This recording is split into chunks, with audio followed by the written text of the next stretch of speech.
And, we try to do that at least one time a year, and we go with the Gaffs and the Hireleys, and we've gone all over the place. We've gone to Mongo, went to Michigan one time, but most of the time we go to this park called Delt Church Park. And we just kind of scour the woods, and we're just trying to find mushrooms, because these types of mushrooms are tasty. I don't know if you've ever had them before. If you've never had them before, you should, because they're extremely tasty. And if you go to the store and you say, hey, I want to buy some morels, and they'll say, hey, it's $40 a pound. You're like, what did you say? $40? Yeah, $40 a pound. No, thanks. I'll put in a little bit of sweat equity, and we'll find our own mushrooms. Now, here's the problem. We don't tend to find very many mushrooms when we go mushroom hunting. We do find some. There would be 15, 20 of us out there searching for mushrooms, and, we'll find 6 or 7 mushrooms to kind of split between all of us. I think there's only been one year where we actually found a whole picnic table, the whole top of a picnic table full of mushrooms. We're actually all able to take some home and eat a little bit of it. But that's how you find mushrooms, right? That's how you get to eat mushroom goodness, is you go out deep into the woods and you find them. Jack always has sage advice on exactly where to find the mushrooms. His one big piece of advice, which I'm sure you've probably heard, is dead elm trees. So if we find a dead elm tree, there'll be 20 of us there, just looking in between each blade of grass, trying to find mushrooms. But I just want you to take a guess. How many mushrooms do you think that I found this year? 2020, how many mushrooms do you think I found? And the answer in round numbers is 0. I found 0 mushrooms this year. Guess how many my family found? They found 0 mushrooms this year. And you might raise your hand and say, Aaron, well, why is that? Are you just really that lousy at finding mushrooms? Well, yeah, I'm pretty lousy at finding mushrooms. But I didn't find any mushrooms because I never went and looked for any. I did not go out a single time. And so guess what? If you don't go out and hunt for mushrooms, you're not going to find any mushrooms. It's not like I'm going to be walking in my front yard and all of a sudden trip over one and go, oh, look, it's a morel mushroom. It's not going to happen. If I don't intentionally say, I'm going to go out into the woods and I'm going to look for a mushroom, I am not going to find a mushroom. Now, you might ask me, Aaron, how many golf tournaments did you win this year? I don't know if that's on your mind, is it? Okay, probably not. How many golf tournaments did you win this year, Aaron? And I'll tell you, 0. I won 0 golf tournaments this year. Well, why? Are you just lousy at golf? Yes. If I had entered into golf tournaments, I probably would have lost them. But I didn't win any golf tournaments because I didn't enter any golf tournaments. It just makes sense. Aaron, how many European countries did you visit this year? 5? I wish. No, but that's not true. I did 0. Because I didn't buy a plane ticket. I didn't fly to Europe. How am I going to visit a European country if I don't make up my mind one day, I'm going to go to Europe, however much it costs, I'm going to get my plane tickets and I'm going to go. I didn't make it because I didn't plan on going. I didn't pay the price to go. I didn't put the effort in. If you're not going to go mushroom hunting, you are not going to find any mushrooms. And it's the same thing in your relationship with God. You are not going to grow in your faith until you start to take it seriously. It's just true. If you don't put forth the effort, you're not going to grow. Not doing anything is just going to make you slide backwards. You have to take your growth seriously. You have to say, you know what, I really want to grow in my faith. So I'm going to start reading my Bible. I'm going to listen to what God has to say. I really want to grow in my faith. And so I'm going to start to talk to the Lord. I'm going to start to pray. And I really want to grow in my faith. And so I'm going to start to serve people. I'm going to serve the people in my church. I'm going to serve the people in my neighborhood and in my community. You aren't going to grow until you put forth some effort. Paul says this in Philippians 2, and I love this. He says, work out your salvation with fear and trembling, for it is God who works in you both to will and to do his good pleasure. So what we see there is that there is God's part in our growth, and there is our part in our growth. Okay, our part is that we are to work out our salvation with fear and trembling. That requires us to decide that we are going to do something about our growth, that we're going to take our spiritual lives seriously. And when we do, the Spirit of God will then enable us to be able to grow.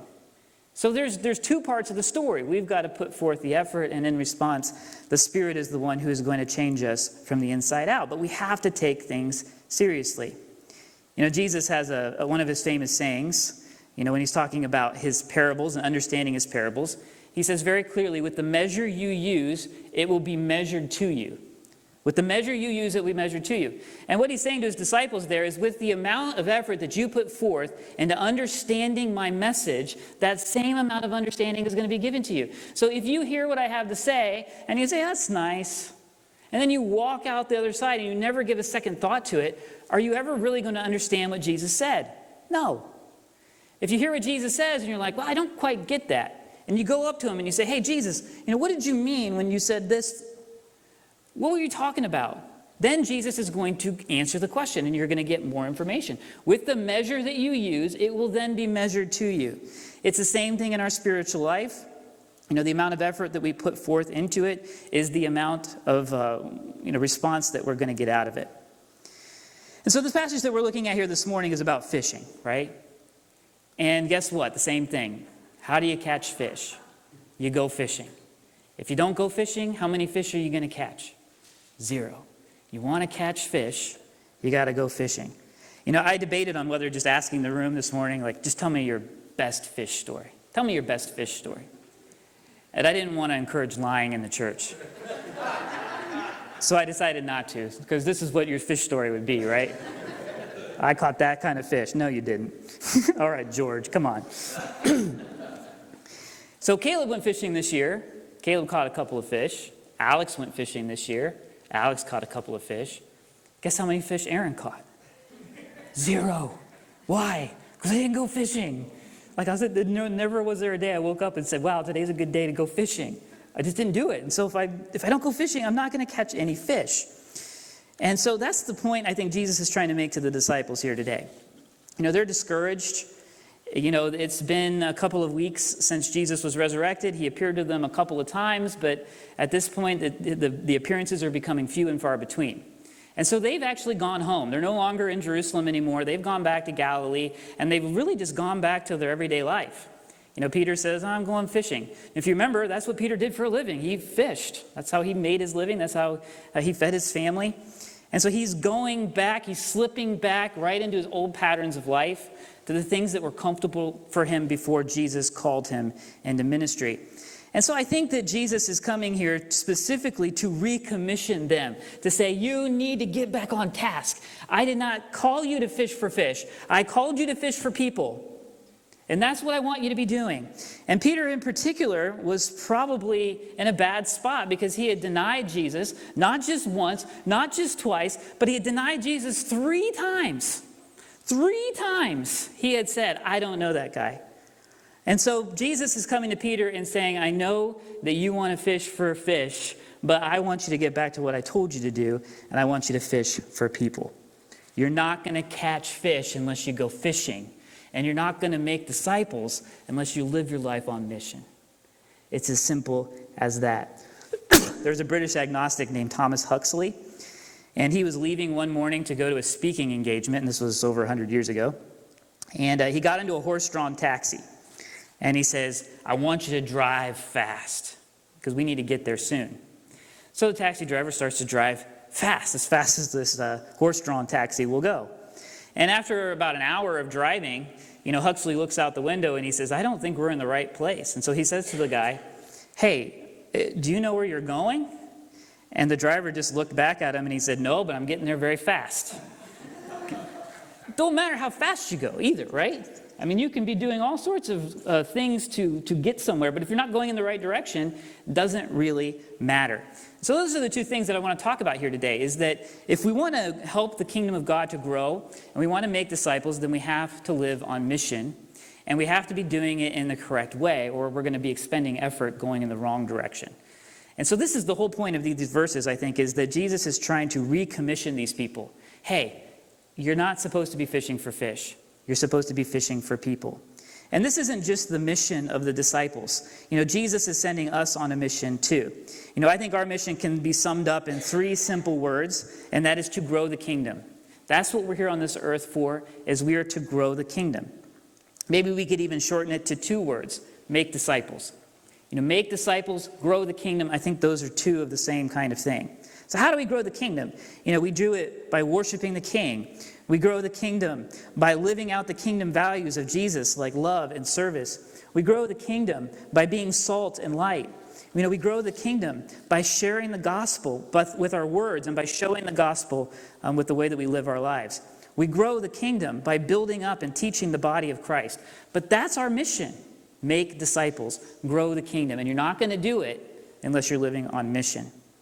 So Jesus is resurrected in John chapter 20, and we already saw last week that he appeared to the disciples twice in the upper room, and here he appears to them again. And in each one of the Gospels, we have the mission given to the people. In John chapter 20, it was really short, right? In John chapter 20, he just breathed on them the Holy Spirit, and then he said to them to go, and that as they preach the gospel, the ones who believe, their sins are going to be forgiven, and the ones who don't believe, their sins are going to be retained. And we also see it at the end of the Gospel of Matthew chapter 28. Probably when you think of the Great Commission, you think of that passage, that we are to go and make disciples of all nations, baptizing them in the name of the Father and the Son and the Holy Spirit, and teaching them to obey everything that Jesus has commanded us. Luke, Acts are actually the same work. And so in Acts chapter 1, we get Luke's version of the mission. And Jesus says there that we should start in Jerusalem and then Judea and then Samaria and then out to the outermost reaches of the earth. We have a mission. We have a mission. But here we are in John chapter 21, and the disciples are not living on mission. They've just kind of slipped back into their old way of life. They've returned to work. And again, I think it's pretty much because they're rudderless, they're leaderless. Jesus has been telling them what to do and where to go for quite a long time. And now who is the leader going to be? Who's going to tell them what to do? Who's going to tell them how to do it? And so there's this kind of lax period in there where they're not really about the mission that Jesus has sent them on. All right, so here we get to John chapter 21, and we have this, what we call a miraculous catch of fish. And what's interesting to me is this is not the first story like this. Let's rewind all the way back to Luke chapter 5, and we have another story called the miraculous catch of fish. The disciples did not know who this guy Jesus was at all. Jesus just comes walking along the Lake of Galilee, and he sees their boat there, and he sees that they're come in from a night of fishing, and that they're disappointed because they've caught nothing. And Jesus just kind of takes a step into the lake and gets on their boat. It doesn't even seem like he asks for permission. Just kind of jumps on a bunch of strangers' boats. And he says to them, all right, I want you to put out a little way from shore. So they put out a little way from shore, and Jesus turns to the lake shore, and he begins to preach, and he begins to teach. And once he's done preaching and teaching, he turns to Peter and he says, okay, I want you to put the boat out even further into the lake. And so they get out further into the lake, and Jesus says, I want you to let down your net and catch some fish. And the disciples say, wait a second. We've been out here all night. We put our nets down here tens of times, and we have caught nothing. There's nothing there. And Jesus is like, humor me. Humor me. Put your net right there. And so they put their net down into the water, and they can't even pull it out. They have so many fish. They have so many fish, their nets begin to break. They call over a second boat. The second boat comes over, and they just start throwing fish onto the deck. And there's so many fish on the boats of 2 decks that both boats start to sink into the water. That's how many fish that they caught. Then you know what Jesus says to them at that moment? He says, okay, now this is the story. You fish for fish, but no longer. Now you are going to fish for people. So right from the very beginning, this was what Jesus had in mind for them. They were going to follow him for 3 years. They were going to watch him be put up on a cross. They were going to wait 3 days. Then they were going to see the resurrected Lord. And then their job was to go and tell the world what they saw and what they experienced and what they learned. That was the mission all the way from the very beginning. And so here we get to John chapter 21, and it seems like they've forgotten that that's what they were about. That they were supposed to be fishing for people, and now they're fishing for fish. And so Jesus is appearing to them almost in an exactly parallel situation to remind them, do you remember what I told you the first time we met? That you're not going to fish for fish anymore, you're going to fish for people. So what are we doing here? Why are we out on the lake? And so Jesus appears there, and the disciples are out on the boat, they're catching some fish. They just see kind of a guy standing on shore, but they don't necessarily know who it is. And he's kind of waving at them. And Jesus calls out to them and he says, hey, did you guys catch anything? And they're like, no, we've been out all night. We haven't caught anything. And he says, well, why don't you try the right side of the boat? Now again, they don't know that this is Jesus yet. And so my natural inclination, if it was me, would be to say, I am a professional fisherman. I have been doing this all night long. There is no fish here. All right, I've tried, it's not there.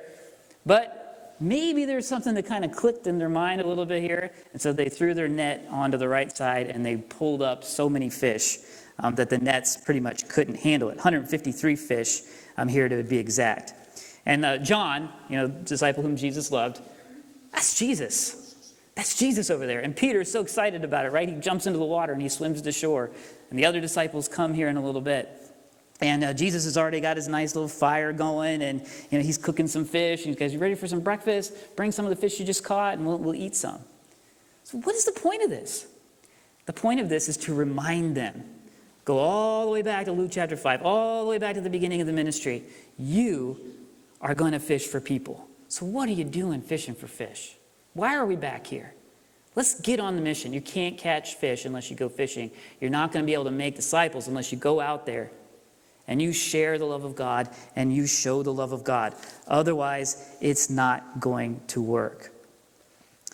And we get this a little bit more clearly in the verses that we're going to look at 2 weeks from today as we look at the restoration of Peter.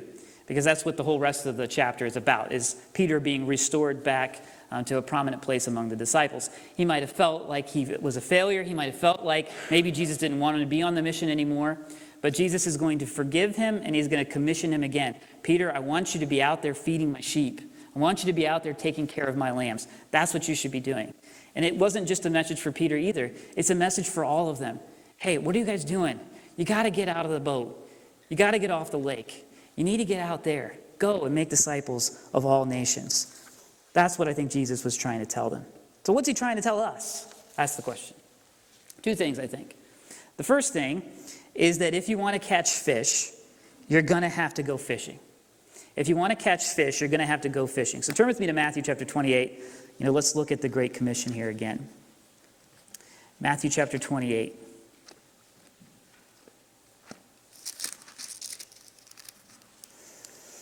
We're going to look at the last few verses. Why don't we start in verse 16 of Matthew 28. So the 11 disciples went to Galilee, to the mountain Jesus had designated. When they saw him, they worshipped him, but some doubted. And then Jesus came up and said to them, "All authority in heaven and on earth has been given to me." Here's the mission. "Therefore, go and make disciples of all nations, baptizing them in the name of the Father and in the name of the Son and the Holy Spirit, teaching them to obey everything I have commanded you. And remember, I am with you always, even until the very end of the age." This is the mission. And it wasn't just the mission of the 12. It wasn't even just the mission of the 120 original disciples that we see in the beginning of the book of Acts. This is a mission for all of us. Matthew didn't just record us to say, hey, this is what Jesus said to the 12. He recorded it because Jesus is saying it to each and every one of us. All of us are supposed to be on this mission.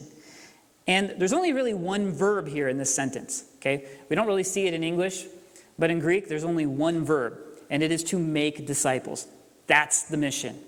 Go make disciples.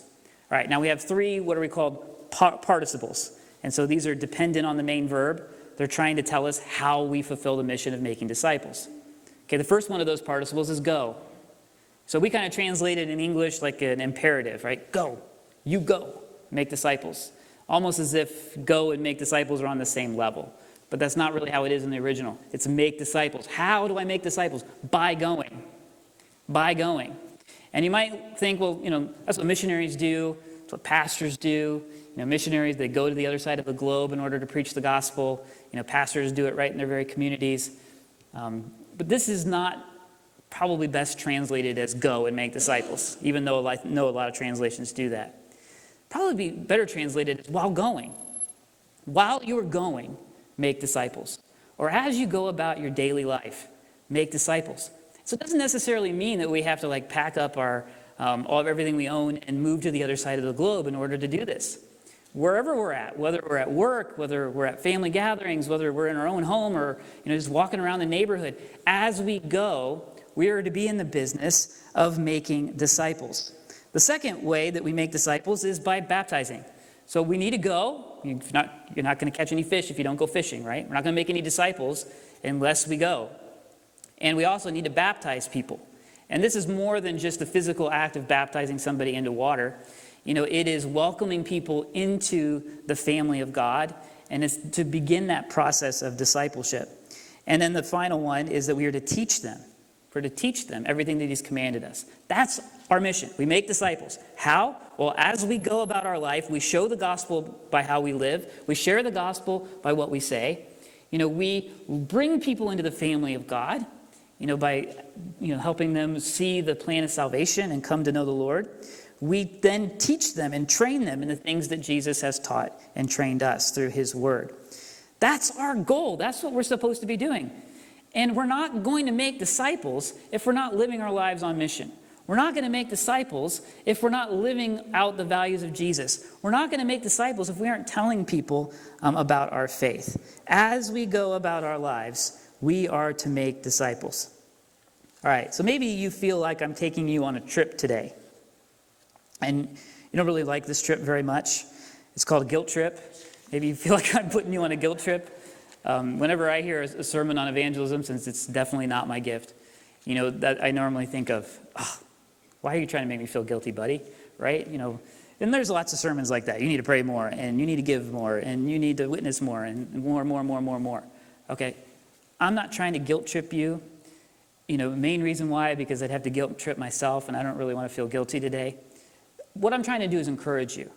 Okay? That's all I'm trying to do. I'm trying to take maybe some fear out of witnessing, and at the same time encouraging you to do it. I think the best kind of evangelism is the kind that you do. Everybody has a debate over, well, this kind of evangelism is better than that kind of evangelism. And yeah, I have my opinions over which kinds of evangelism are more effective. I'm going to kind of blast a couple of views here in just a second. But, all of that said, the best kind of evangelism is the kind that you do.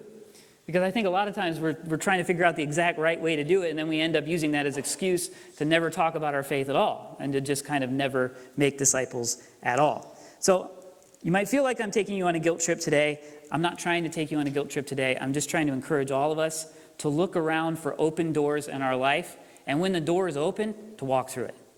When the question is asked, to answer it. It's as easy as that, and we'll talk a little bit more about that here in a second. But, witnessing is hard. It's difficult. For me personally, I don't know about for you, I don't like to feel like I'm a salesman, okay? I have avoided sales as much as I can my whole life. I do not ever want to be a salesman because I don't like to manipulate people. And there's all sorts of ways that I could manipulate you with a sermon. There's all sorts of ways that we can manipulate you with music. I don't do any of that because I don't like manipulating people. I want people to really have the facts, and I want them to make the best decision. I don't want to have to try to twist their arm. I don't want to try to make them do anything. And sometimes I think that these evangelism techniques that are taught in books and by different Christian leaders, they end up just being secular sales techniques with like a Christian veneer stuck on them. Okay, I remember when I was in seminary, I was taking a class on evangelism, and at the same time I was working for Wells Fargo Bank. And if you don't know about Wells Fargo, they have one of the most aggressive sales cultures of any bank that there is. In fact, it's gotten them in huge amounts of trouble over the past couple of decades. I'm surprised they're still in business because of it. All right, so I remember back in the day, I was working at Wells Fargo, I was taking this evangelism class, and if we weren't selling as a branch like we were supposed to sell as a branch, they would have these huge meetings. Okay, you got to stay after work. And we would start the meeting at like 5:30, and the meeting wouldn't be over till 9 or 10 at night. And they'd have some bigwig from Fort Wayne come in, and he'd be like, okay, this is how you sell products. This is how you list the features. This is how you tell people about the benefits. This is how you close the deal. And this huge thing. And oh yeah, if you don't close 2 sales a day, then you're going to have to stay and call people on the phone until you get your 2 sales a day. All right, just crazy stuff. But then I would go to evangelism class the very next night and learn the same thing. Like it was just the same techniques. One to sell a bank, to sell some 80-year-old woman the fact that she needs a second mortgage. And then the other one, to tell people about Jesus. And I'm like, there's something not right here. Is this how we're supposed to sell the faith? Are we supposed to use techniques in order to manipulate people into it? And so that kind of is a disenfranchising effect on me. Like, I don't want to be that kind of slick salesman to use strategies to manipulate people to believe in Jesus. But that's not the only way to witness. Right? That might be one of the main ways that's taught to us on how to witness, but that's not the main way. So what's the main way? All right, well, before I get to that, I want to talk about two extremes when it comes to Christians. Okay, so on the one side, you'll hear people say, this is the effective way to evangelize. You need to have lifestyle evangelism, is what it's called. Okay, so what that means is that we live out the values of Jesus. All right, and as we live out the values of Jesus, we will make the message about Jesus attractive. That people will want to have what we have. All right, this is true. All right, because think about the opposite. Think about if I go to work and I start telling everybody about Jesus and how much I love Jesus and how Jesus has changed my life, and then I just treat everybody horribly. I'm just the biggest jerk in the world. People are going to be like, I don't really know if Jesus has really changed you in the right ways, buddy. If that's what Jesus does to a person, I don't know that I want that. So that's definitely true. So I think the lifestyle evangelism movement was good. It was a good corrective to what had been going on for a couple decades before that. The idea is, okay, you need to walk the walk. Maybe you've heard that phrase, or talk the talk. You need to make sure that your values and your lifestyle line up with what you're trying to communicate. Problem is that a lot of people took the lifestyle evangelism to this conclusion that I don't ever have to really say anything about my faith. I'll just live it out, and hopefully people realize that I'm a Christian and that the reason I live the way that I live is because I'm a Christian, and then they'll be attracted to the gospel. Well, come on, that's not going to work, right? You live a good life at work or wherever you're at, people are going to say, yeah, that Aaron guy, I like him. He's kind of a nice dude. He brought donuts in the other day. That's pretty cool. But they're never going to really connect that I'm a nice guy to the fact, that Jesus wants to save them from their sin. All right, they're only going to know that if I open my mouth up and share it with them.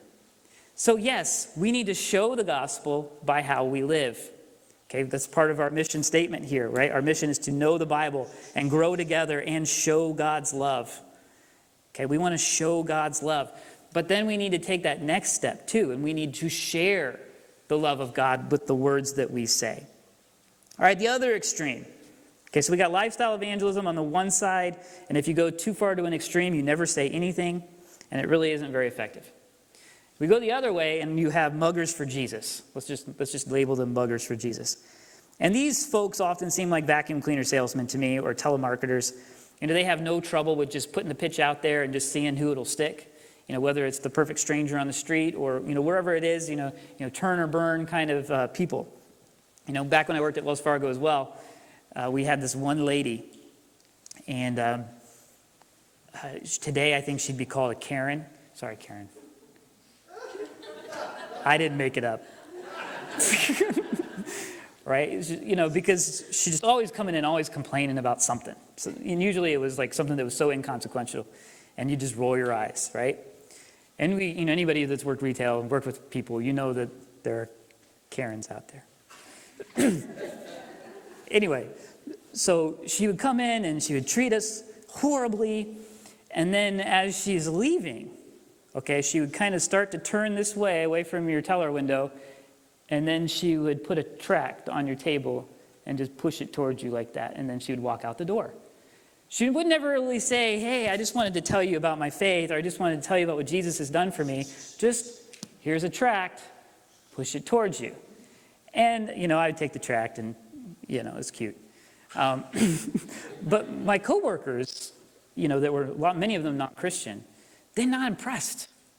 They were not impressed with that kind of style of evangelism. This just kind of, here, I'll just throw a pamphlet at you, or I'll just yell at you for a few minutes and never really have any impact on your life, never really build a relationship with you. So there are what we call muggers for Jesus as well. So, I think a lot of times we look at this landscape and we see all these different viewpoints on evangelism, and we're like, I don't know what to do, and so we just don't do anything. And that's not the right response, okay? Best kind of evangelism is the kind that you do. So, if you want to mug people for Jesus, that's fine. If you just want to live a lifestyle, that's fine. But I think also we should be thinking about what's the wisest way to witness. And that's just as we go about our life. The relationships that God has put in our way. We wait for open doors. We treat people well. We show them the gospel about how we live. And when that door opens, we walk through it. They ask us a question about our faith. We talk about our faith. They ask us a question about what we believe, what church we go to, whatever it might be. We talk about it. When the doors open, we walk through it. And I think that fits with the Great Commission. As you go about your life, make disciples. baptizing them in the name of the Father and the Son and the Holy Spirit, and teaching them to obey everything that I have commanded you.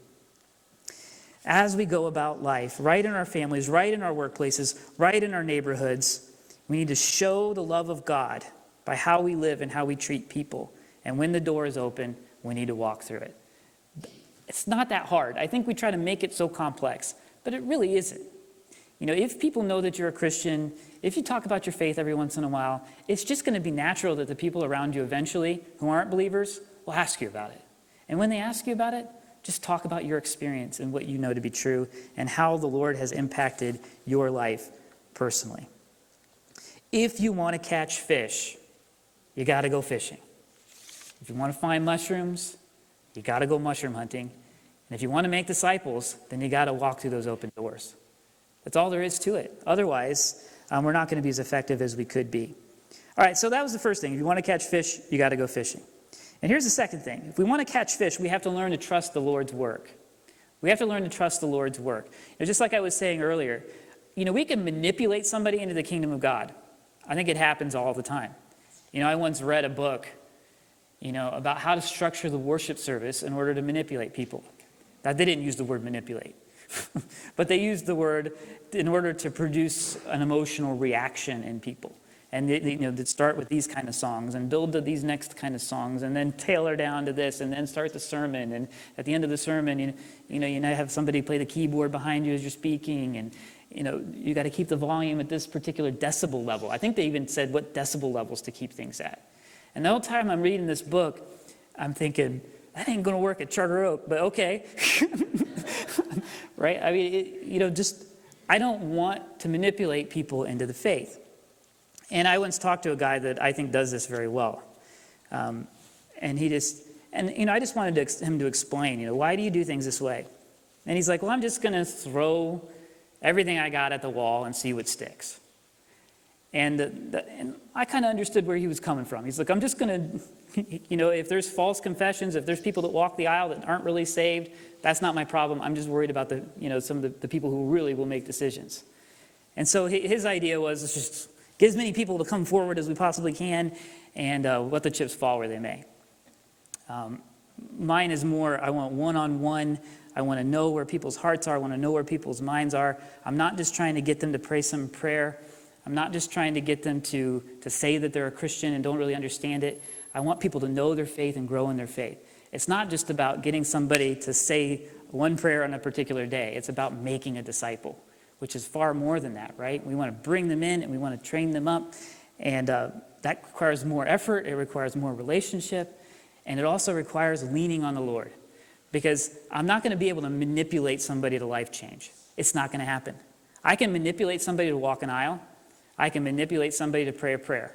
I cannot manipulate somebody to becoming a disciple of Jesus. It will not work. I cannot manufacture it. I cannot make it. Neither can you. The only thing that we can do is be there and to show them and share with them the love of God and watch as the Spirit grows that in their hearts. It's God that's going to do the changing of lives. We just need to be that person that is willing to go through the open door when that open door is open for us. And that means that, okay, so we share a gospel with somebody at work. We share the gospel with a neighbor. And they say, no, not interested. Did we fail the mission? And the answer is absolutely not. You did not fail your mission just because somebody said no. Because what is our mission? Our mission is to make disciples. But at the end of the day, who's the one that's really going to change hearts and lives? It's going to be God. God's going to be the one that has to take the ball from there. Our job is to walk through the open door, to show the love of God by how we treat people, to share the love of God with what we say, and God is the one that's going to bring the harvest. So our goal is to share and to show. It's God's job to make the convert. And I think if we understand that, then we're not going to be disappointed when maybe somebody turns us down. Well, I still did what God wanted me to do. Now, don't hear me as trying to discourage any type of evangelism, like I've said. In my opinion, the best kind of evangelism is the kind that we do, because I don't think we do it very much. But I don't think we need to overcomplicate it either. Spreading the message of the kingdom of God is simple as that. We tell other people what God has done in our life through the gospel. We make sure that we understand that evangelizing, is just part of this larger disciple-making process. so that we focus not just on getting somebody in the door, but we also focus on helping them to become the people that God intends for them to be. So yeah, we got to go fishing. But at the end of the day, we have to remember that it is the Lord who changes lives. So we are to live the kingdom and speak the kingdom. I think we could sum it up that way. We're to live the kingdom and speak the kingdom. Live the kingdom means we live out the values of Jesus, of love and sacrifice and service and humility and selflessness as we deal with the people in our everyday lives. And then when that door cracks open, we walk through and we tell people exactly how what Jesus has meant to us, exactly how he has changed our lives. You know, we live in a very isolated country. You know, we live in a country where families are fractured and isolated. It's not so much in rural areas like ours, but definitely in suburban and urban areas where people move to another state and they have a completely different set of friends than maybe they grew up with. Their family is in 4 states away, and they're hungry for a relationship. They're hungry for a relationship, I believe, with God, and they're hungry for a relationship with others, like a deep relationship that I believe only can come through a shared belief in Jesus. People want it, they need it, maybe they don't know it, and so I think sometimes it's not like Frank Grody, you know, in Fort Wayne trying to sell you a car you don't need. You know, we've got something that everybody needs. We've got something that everybody will want if they really know what it is. It's a relationship with the God of the universe. What an amazing thing, and belonging to a family of God that will love you and take care of you. Everybody needs it. Everybody wants it. The question is, will we open up our mouths and talk about it, or will we keep it all bottled up? You know, Peter says it this way in 1 Peter 3. In your hearts, set apart Christ as Lord, and always be prepared to give an answer to everyone who asks you, to give them a reason for the hope that you have, but do so with gentleness and respect. So what do we see? We see 2 things there. In your heart, set apart Christ as Lord. Always be prepared to give an answer to everyone who asks you. Open door, right? When the door is open, we should be able to speak the gospel. We should be able to speak the truth. But do so with gentleness and respect. Share the gospel with what we say and show the gospel by how we live. Take the open door when the door is open. It's as simple as that. This is what the world is begging for. This is what the world needs. The world needs a relationship with Jesus, and we have the privilege and honor of being sent on mission to communicate that to them. Exactly how they can have a relationship with the God of the universe. Let's pray. Dear Lord, as we think about, people in our circles, people that we know in our family, people that we know in our workplaces, people that we know in our neighborhoods that might not know you, Lord, I pray that for each one of us that you can just impress upon us one person, just one person that we can keep our eyes open.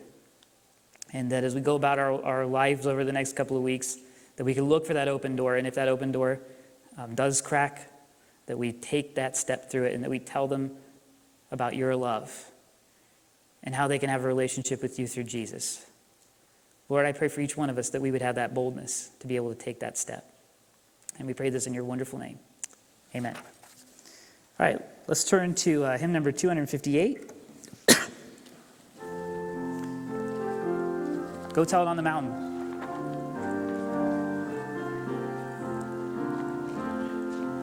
Go tell it on the mountain.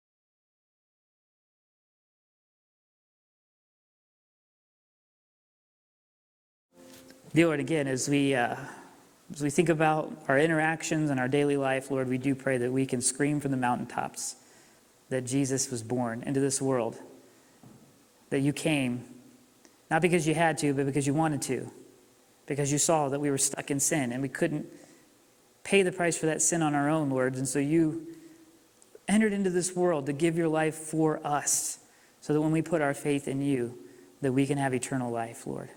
What an amazing story. And not only that, one day you're going to return and you're going to take those of us who believe to be with you so that where you are, we also may be. Lord, and we just pray that as we are stewards of that message, that we can take it forth boldly through our actions and through our words. We pray that in your name. Amen.